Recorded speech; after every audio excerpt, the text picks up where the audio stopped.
Thank you, Mr. Speaker. May the good sponsor yield a few questions from this representation. Yes, Mr. Speaker. Thank you. Your Honor. Siguro gusto ko lang linawin para yung mga nakikinig sa ating mga kababayan natin. No? You mentioned a while ago during the interpellation of Kong Bordado, our budget for next year, 2025, is 6-point-something trillion. Am I right? That is correct, Mr. Speaker. 6.352 trillion pesos, Mr. Speaker, Your Honor. And the projected income for 2025 is 4-point-something trillion. Is that correct? Mr. Speaker, total projected revenues is 4.644 trillion pesos. So we have a deficit of 1.6 trillion, something change, right? 1.537, Yeah. Mr. Speaker. Gusto ko lang malaman, Mr. Chair, no? Mr. Speaker, sa ating magaling na Madam Sponsor, I heard, if I'm correct, no, you mentioned na our borrowings will be amounting to 2.5 and change trillion. Am I right? That is correct, Mr. Speaker, Your Honor. So, Mr. Chair, no, siguro, please enlighten us, Mr. Speaker, Madam Sponsor, bakit may sobra tayong almost 1 trillion? Para lang malaman na ating mga kababayan. Ano yung difference na yun?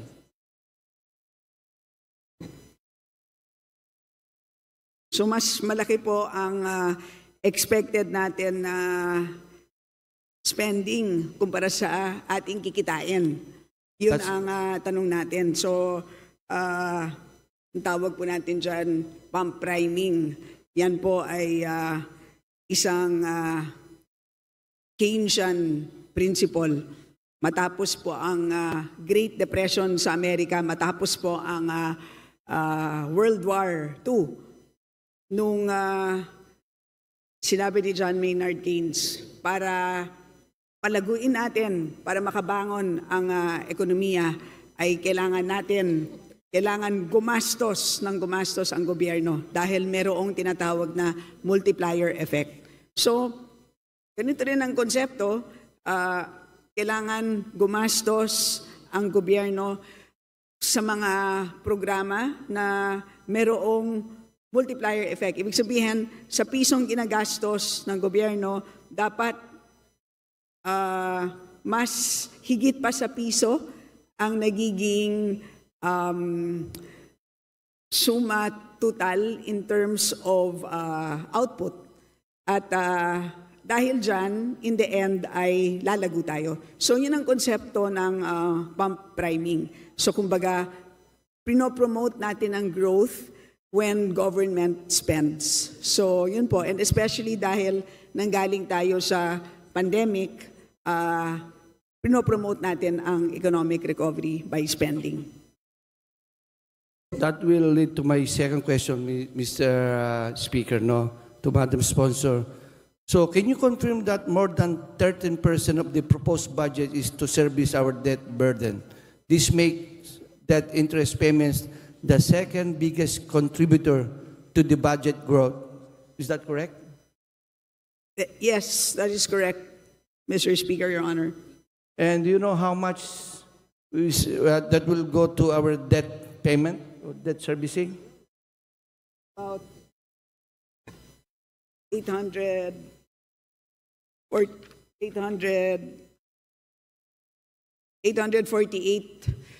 billion pesos, Mr. Speaker, Your Honor. And my record says 876.7 billion. Parang mababa yung ano nyo. Mas gusto ko yung sa inyo, mas mababa ang ano nyo. To be exact, 8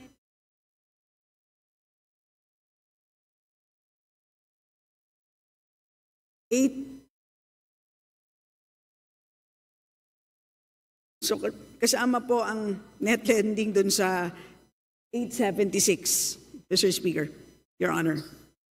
So how much is it, Mr. Speaker? Madam Sponsor? 848 ang interest payments po So, for national government. for year, 2025. so 848 billion. Yes. So Mr. how many Speaker, Your percent Honor. is that? 13% of our total budget for next year? How many percentage yung debt servicing natin? 11%, Mr. Speaker, Your Honor. So 11%. So, Mr. Speaker, so in short, 11% ng budget natin goes to debt servicing. Including ba yung principal doon or just the interest? Just interest, Mr. Speaker. So whenever pay yung principal natin, Mr. Speaker, Madam Sponsor?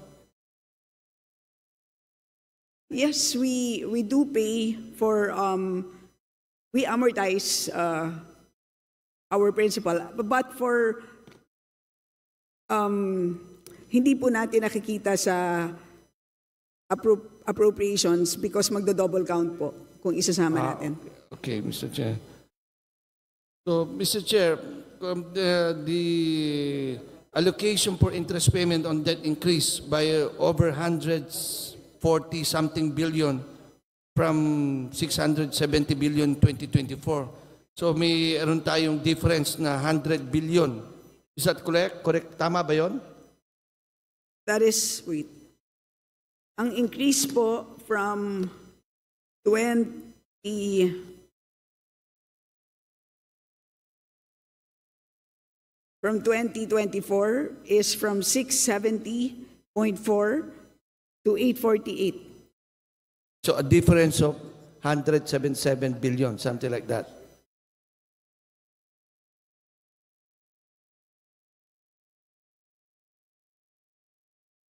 Yes, that is correct, Mr. Speaker. Mr. Speaker, Madam Sponsor, can you simply say that the COVID-19 affected our budget or our debt servicing na malaki? Malaki bang naging sanhi ng COVID-19 natin? Absolutely, Mr. Speaker. Can you give us yung detail? Kasi para malaman, kasi sa totoo lang, Mr. Speaker, Madam Sponsor, yung mga tao nagtataka, no? At least this is the time na explain natin sa kanila na every year tumataas ang ating utang, no? At akala nila saan napupunta ang ating pera. So ito bang COVID-19, kumpara mo year by year, ilang percentage ang tinaas because of the COVID-19 pandemic?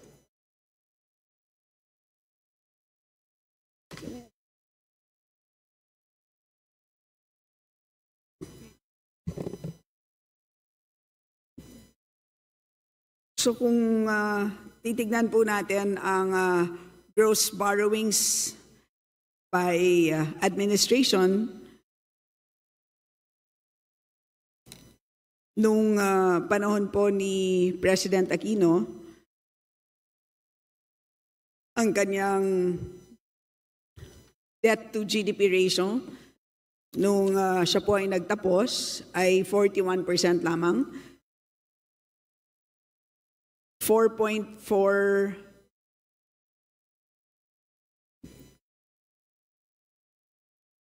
ay,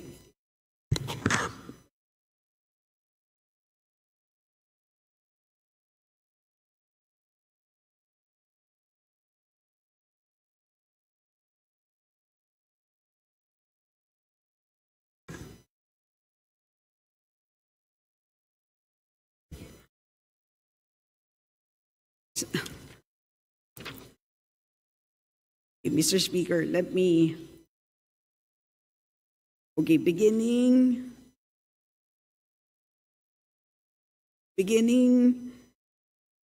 President Aquino,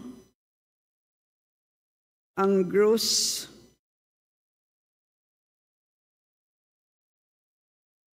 borrowings, 4.4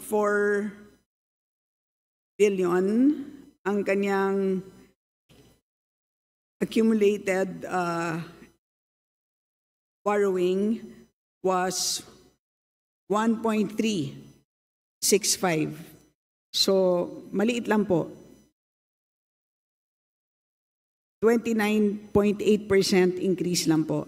Pero nung panahon po ni President Duterte, panahon nga ng pandemya, ang accumulated debt is 7.47 trillion. Trillion, no? trillion pala po, sorry ha, 7.47 trillion, which is a 125.6% increase.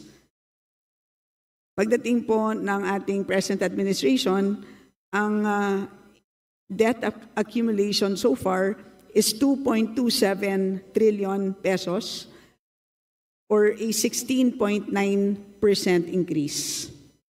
So yun po ang pagkakaiba po across administrations. At uulitin ko po yung kay President Aquino, 1.365 trillion pesos. So yun ang difference po.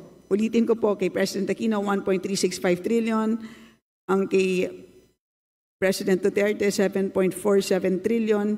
Ang kay President Marcos, 2.2 trillion pesos. So because of the pandemic, Mr. Speaker, hindi lang dumoble, I think 6 times pa ata. Parang ganun lumalabas because of the pandemic. Now, by the end of the 2025, ano bang projected outstanding national government debt natin? Magkano ang magiging utang natin by the end of 2025? By the end of so sa ngayon po, ang ating debt stock, okay, by the end of 2025, ang ine-expect po natin na debt, outstanding debt is 7.351 trillion pesos. By the end of, with a debt to GDP ratio of 60.4%. Yan ang expected natin po. So, tumaas na naman. So, you mentioned a while ago when I was listening, the debt to GDP ratio natin right now is 60.9%. Am I right? 60.9. Yes, that is correct. And then you also mentioned the target before the end of 2028. Ang target nyo is 56.3%. Is that correct?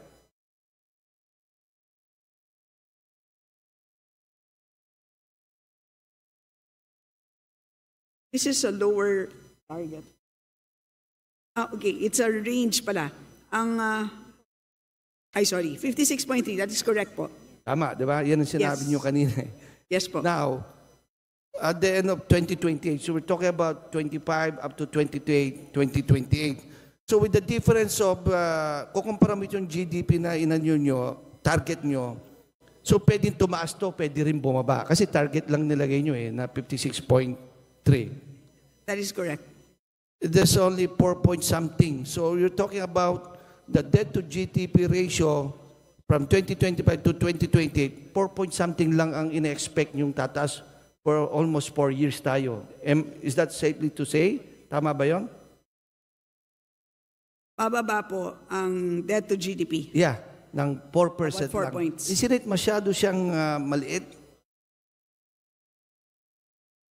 Well, kasi tatandaan po natin na ine-expect din po natin na tumaas din ang ating utang. Kasi taon-taon, ine-expect natin na magde-deficit naman po tayo. Every year, ine-expect po natin na deficit spending tayo. So, ibig sabihin, taon-taon, umuutang po tayo. Ganun naman po. So, halimbawa, 2025, we expect 17.3. By end of 2026, we expect to have a total debt of 18.8. By the end of 2027, we expect our debt to be 19.8. By end of 2028, we expect our debt to be 20.7. So ganun po.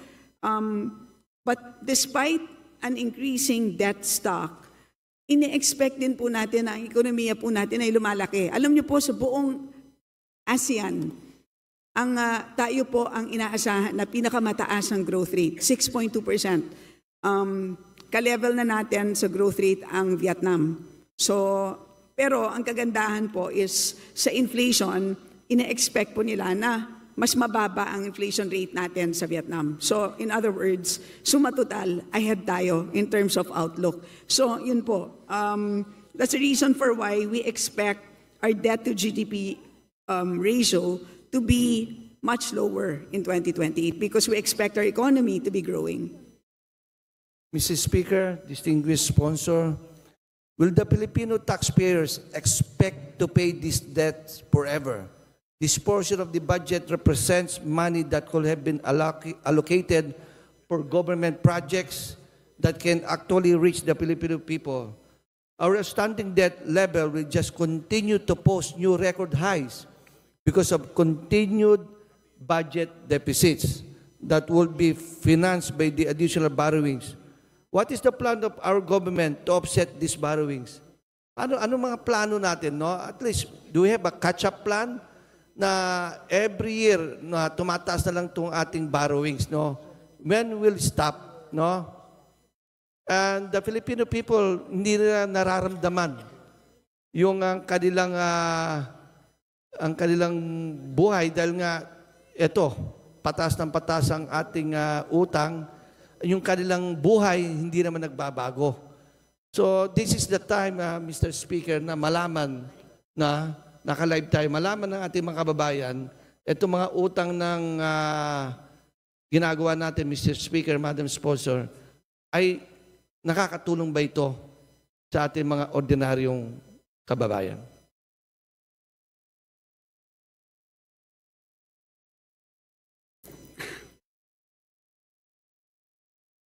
Well, una sa lahat, parang ang pinaka-importante sa lahat is dapat lumago ang ating ekonomiya. Yun ang pinaka-importante sa lahat. So bagamat umuutang tayo, dapat magamit ng tama ang utang such that lumago ang ating ekonomiya.